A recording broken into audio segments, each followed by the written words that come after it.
తనకి యాక్సిడెంట్ అయింది ఒక 2 years బిఫోర్. సో తనకి మనం ట్రీట్మెంట్ చేసినాం. తన ఫీడ్బ్యాక్ ఒకసారి కనుక్కుందాం, ఎలా అనిపిస్తుంది ఏంటి ఒకసారి చెప్పండి.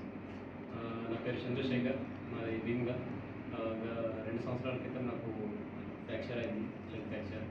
సో అప్పుడు నడవలేకపోయినా, పని చేసుకోలేకపోయినా. ఇక్కడికి వచ్చి ఫిజియోథెరపీ చేయించుకున్నాను. సర్జరీ తర్వాత చేయించుకున్న తర్వాత నేను మళ్ళీ ఫారెన్ వెళ్ళిన. అక్కడ కూడా పని చేసుకున్నాను, కూర్చుంటూ లేచుండే ఏం ప్రాబ్లం లేదు నాకు. సో ఇప్పుడు మళ్ళీ 1 year నేను లీవ్లో వచ్చిన. సార్ని ఒకసారి విజిట్ చేసిన ఇవాళ. సో సార్ చెక్ చేసిండు, అన్నీ బాగున్నాయి, పర్వాలేదు అని చెప్పిండు. మీరు అక్కడ ఏం వర్క్ చేస్తుంటారు? నేను మెకానిక్ చేస్తాను. ఓకే, అక్కడ కూర్చోవడం లేవడం ఏమైనా ఇబ్బంది అవుతుందా? అంత బాగానే అంత బాగుంది.